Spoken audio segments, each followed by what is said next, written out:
remercier l'association des médecins généralistes de la wilaya de Béjaïa de nous avoir invités.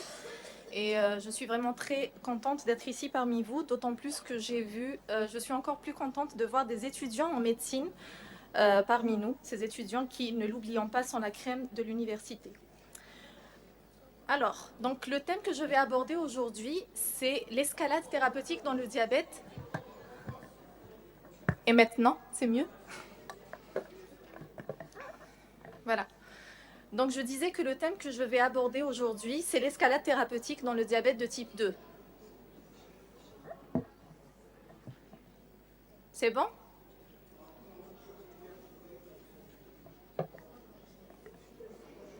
Je ne sais pas si vous m'entendez. Donc nous allons voir ensemble l'escalade thérapeutique dans le diabète de type 2. Je sais que vous êtes un petit peu en hypoglycémie et j'espère qu'en vous parlant d'hyperglycémie, je vais un petit peu équilibrer votre glycémie. Donc voilà, je vais commencer malheureusement par vous donner des statistiques. Je vais planter le décor, mais également plomber l'ambiance en vous donnant ces statistiques mondiales. Donc ce sont des statistiques récentes de 2017 où vous voyez que rien n'a changé par rapport au diabète et à l'incidence de ce fléau qui est vraiment un réel fléau mondial, surtout dans notre région, donc dans la région MENA, où vous voyez que l'incidence augmente et va continuer d'augmenter. Donc là, en 2017, on était à 39 millions de patients diabétiques de type 2, mais on prévoit une augmentation de 110% en 2045. Donc là, on prévoit de passer à 82 millions de patients diabétiques en 2045. Vous voyez que si dans les pays en voie de développement, l'incidence va diminuer, par exemple aux États-Unis, on aura une incidence et une augmentation de 35%, chez nous, ce n'est pas du tout encore le cas. Autre chose également importante à connaître, c'est que le diabète touche de plus en plus les sujets jeunes. Et également, il y a un problème également de dépistage, parce que la moitié des patients diabétiques, ça également, ce sont les statistiques qui nous le disent, un patient diabétique sur 2 ignore qu'il est diabétique.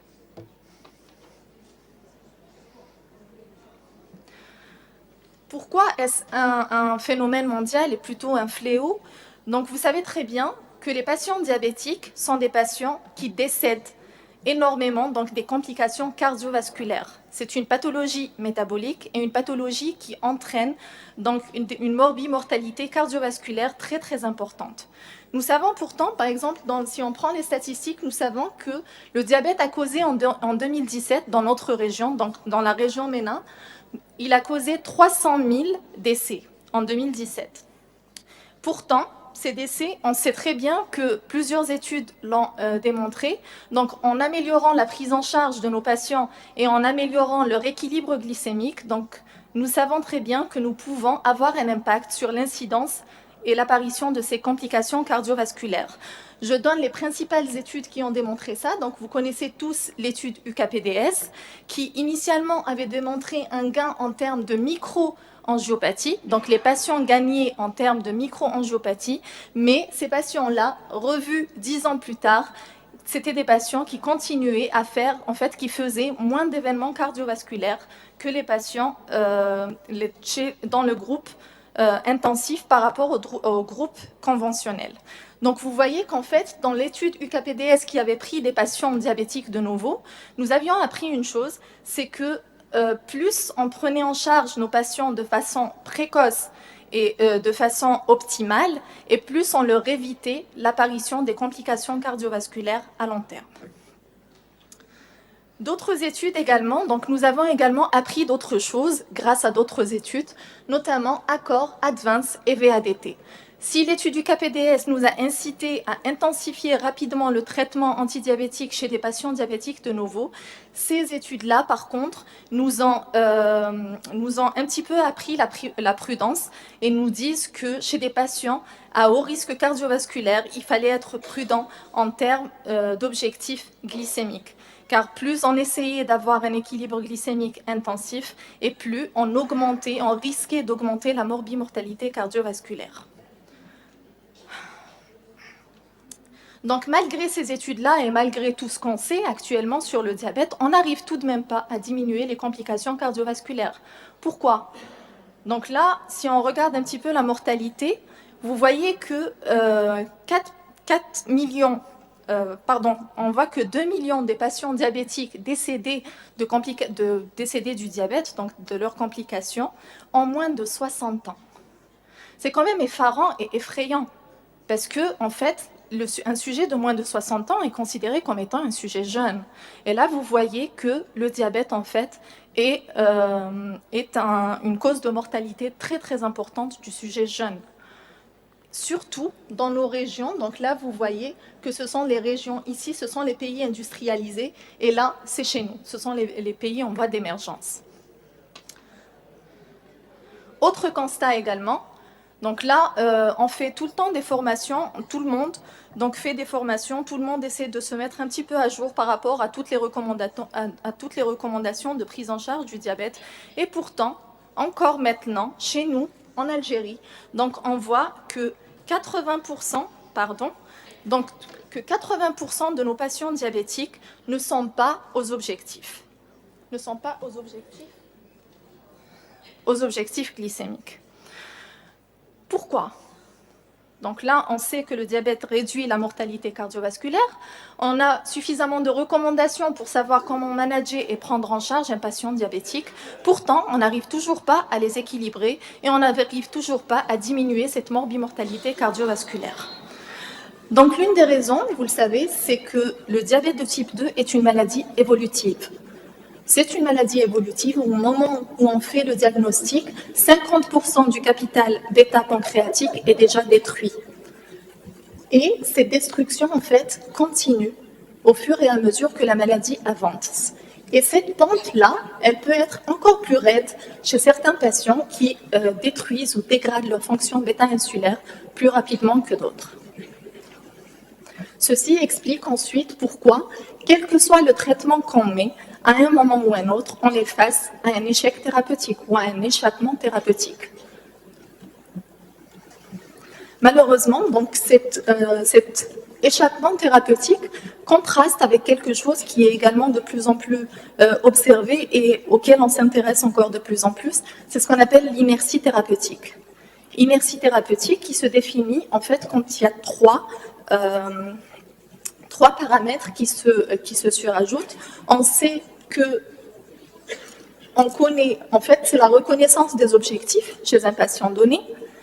Voilà, c'est la présence de recommandations quant à l'optimisation d'un traitement donné et également avoir un certain laps de temps qui s'est écoulé et qui était nécessaire avant d'optimiser. Et là, quand on regarde l'inertie thérapeutique par rapport, donc l'attitude des médecins par rapport à l'intensification du traitement, vous voyez que quand le patient était sous régime alimentaire seul, 66% des médecins décident de mettre un traitement médicamenteux lorsque l'hémoglobine glyquée n'est pas aux objectifs. Quand le patient est sous sulfamide, uniquement 35% des praticiens décident de passer à une bithérapie. Lorsque le patient est sous metformine, la moitié uniquement décide d'adjoindre un autre traitement. Alors là, la catastrophe, c'est quand le patient est déjà sous un double traitement. Là, uniquement, même pas 20% des praticiens décident de passer à un autre traitement lorsque le patient n'est pas aux objectifs. Quand il s'agit d'insulinothérapie, c'est encore pire. C'est encore pire, et moi j'aime beaucoup ces diapos en fait, qui montrent, vous voyez qu'en bleu ce sont les médecins, et en gris ce sont les malades. Et sur tous les paramètres étudiés quant à l'inertie thérapeutique par rapport à l'initiation de l'insulinothérapie, vous voyez que c'est toujours de notre faute, de la faute aux praticiens. Pour la peur de la prise pondérale et des hypoglycémies, c'est normal, parce que nous sommes plus au fait des effets secondaires de l'insulinothérapie. Par contre, pour la peur des injections et des contrôles glycémiques, en fait, le médecin a plus peur de la douleur que le patient. Certains auteurs se sont intéressés à la reconnaissance des facteurs qui constituent cette inertie thérapeutique. Et vous voyez que dans 50% des cas, en fait, c'est de notre faute, entre guillemets, si je puis dire. 50% de l'inertie thérapeutique revient au praticien. Pourquoi ? Soit parce que le praticien en lui-même n'arrive pas à établir d'objectif glycémique chez un patient. Vous savez très bien que c'est la condition sine qua non afin d'avoir un bon équilibre glycémique. Si on ne se fixe pas un objectif d'emblée, on ne sait pas où on va. Autre également, par exemple, donc la titration au traitement, donc le médecin, soit par manque de temps, soit pour une autre raison, donc sont un petit peu embêtés par rapport à la titration chez les patients. 30% est dû aux patients. Nous savons tous, nous les recevons en consultation. Donc les maladies viennent, parfois ils sont encore dans le déni de leur maladie, donc déni déjà du diagnostic, déni de la gravité. Ils vous disent, mais docteur, moi je n'ai aucun symptôme, pourquoi vous voulez me rajouter 2 ou 3 médicaments? Moi je ne ressens rien, je suis bien. Voilà, et également donc d'autres situations que je ne vais pas citer. Et 20% dans d'autres pays sont dus en fait aux structures de santé et à l'encadrement un petit peu de ces patients et de cette maladie chronique. Mais gardez toujours à l'esprit que 50% de cette inertie thérapeutique nous revient à nous. Et donc, c'est à nous, praticiens, de changer cette façon de faire et de passer et d'essayer d'optimiser assez rapidement le traitement de nos patients.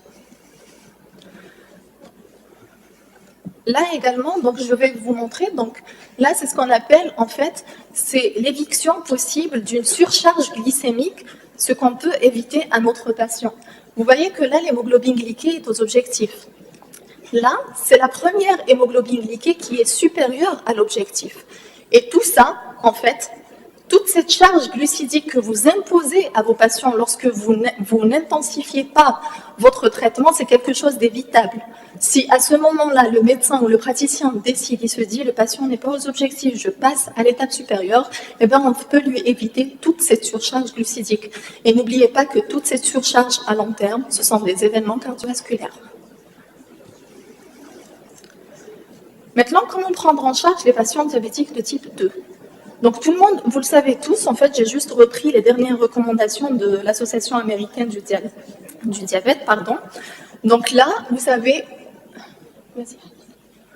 donc là, les objectifs, comme je l'ai dit, je suppose qu'il y a pas mal de médecins parmi nous qui le font.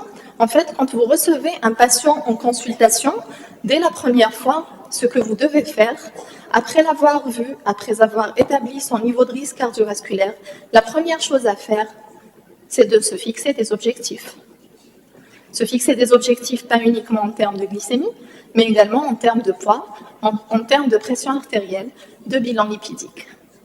Et si on ne se fixe pas ces objectifs glycémiques, en fait, on ne pourra pas optimiser notre traitement. Parce qu'on ne saura pas, quand le patient viendra, on ne saura pas s'il faut ou non augmenter ou pas le traitement.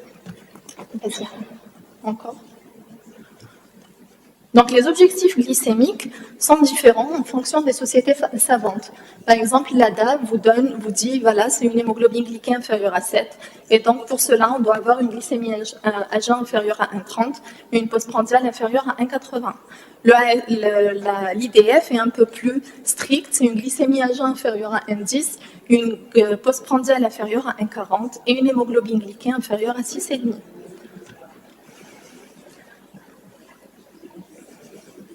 Et comme vous le savez également, donc ces dernières années, on parle de plus en plus de ces objectifs, des objectifs personnalisés. Personnalisés parce qu'avant c'était 6,5 ou 7, 6,5 ou 7.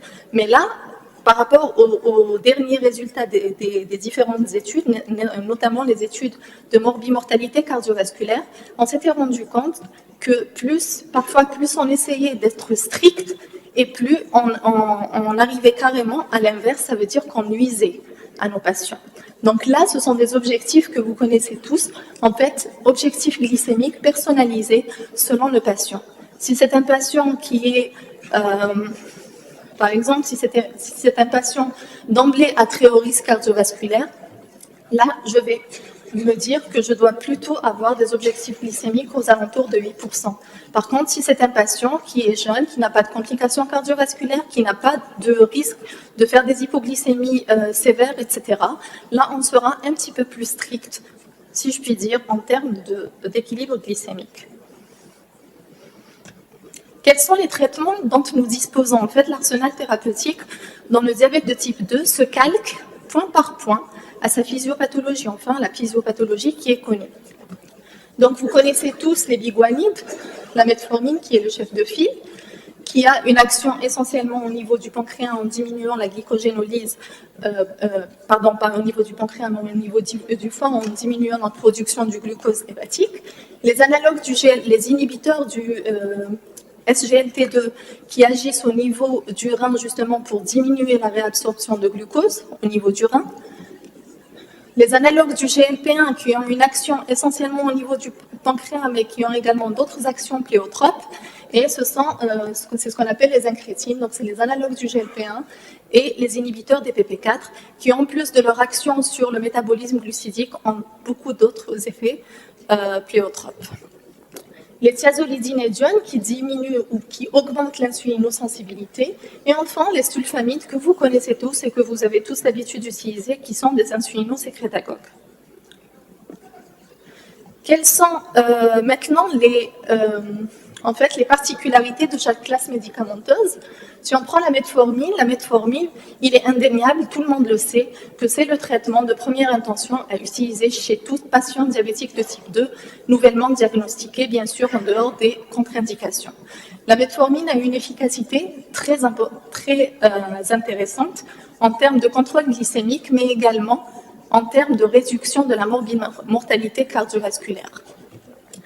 Les autres également, donc on en a plusieurs, je ne vais pas tous vous les citer, mais en termes d'efficacité, on a la metformine, les analogues du GLP1, les TZT, les sulfamides, là je parle de l'hyperglycémie, et l'insuline bien sûr, qui est le produit le plus hypoglycémiant qui existe. Chacune d'entre elles, chaque classe thérapeutique a ses avantages et ses inconvénients. L'inconvénient, par exemple, des sulfamides, c'est la prise de poids et ce sont les hypoglycémies, de même que l'insuline. Par contre, les analogues du GLP1 ont un moindre risque d'hypoglycémie, alors que la metformine n'en a pratiquement aucun.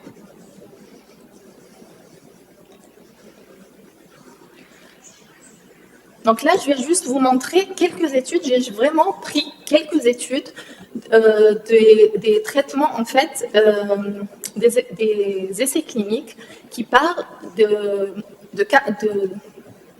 CVOT, c'est Cardiovascular Outcomes, ça veut dire le devenir cardiovasculaire en utilisant certaines molécules.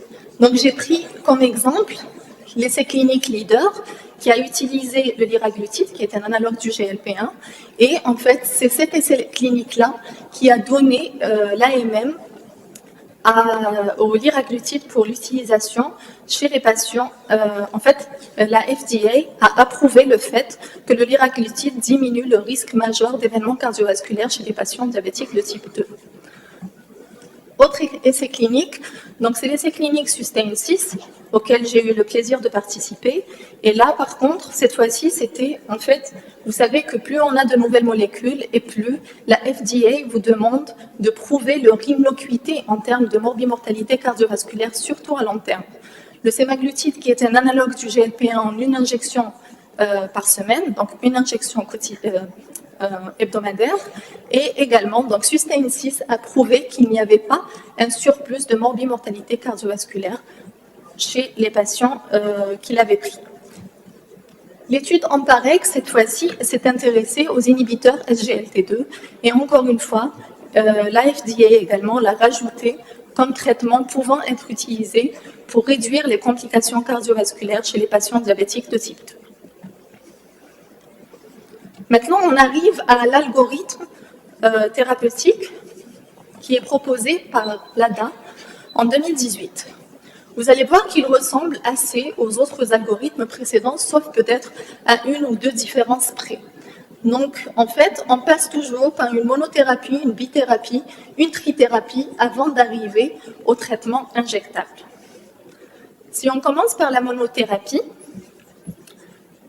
quand vous avez un patient qui est nouvellement diagnostiqué, la première chose que vous faites, normalement, c'est de mettre en route des mesures hygiéno-diététiques. Pourquoi? Pour lui faire perdre du poids, etc. et pour réduire la glycémie postprandiale. Deuxième chose que vous mettez en route, c'est la metformine.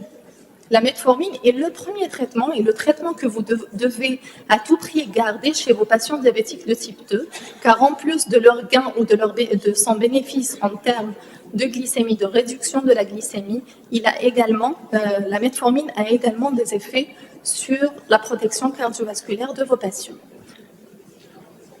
Maintenant, ce qu'il y a de nouveau dans ces recommandations, c'est qu'on vous dit que si vous avez un patient qui est d'emblée, qui a une hémoglobine glyquée inférieure à 9%, vous mettez une monothérapie, donc metformine. Si vous avez un patient qui a une hémoglobine glyquée supérieure ou égale à 9%, vous pouvez mettre d'emblée une bithérapie. Et enfin, si vous avez une hémoglobine glyquée supérieure ou égale à 10, avec des glycémies aux alentours de 3 grammes ou supérieures ou égales à 3 grammes, ou également que le patient est vraiment très symptomatique, ça veut dire que l'insulinopénie est vraiment très très importante, là, vous pouvez passer directement à un traitement combiné, voire à l'utilisation des traitements injectables que nous allons voir. Mais en fait, ça, je termine. Donc en fait, là vous avez monothérapie dans un premier temps, donc metformine, bithérapie, et dans la bithérapie, donc vous pouvez utiliser tout metformine, mesures hygiéno-diététiques, metformine et toutes les classes thérapeutiques que nous avons vues, donc c'est à vous de faire le choix en fonction de votre patient. Trithérapie, pareil, donc là c'est l'adjonction de 3 traitements, et si ça ne fonctionne toujours pas au bout de 3 mois, en fait, entre chaque étape, vous avez 3 mois, et si ça ne fonctionne toujours pas, en fait, là vous allez passer à l'insulinothérapie, voire donc en traitement, ce qu'on appelle le traitement injectable, soit insulinothérapie basale, puis basale plus ou prémix, soit on passe aux analogues du GLP-1, donc en plus du traitement oral que vous avez déjà mis chez votre patient. Pour conclure,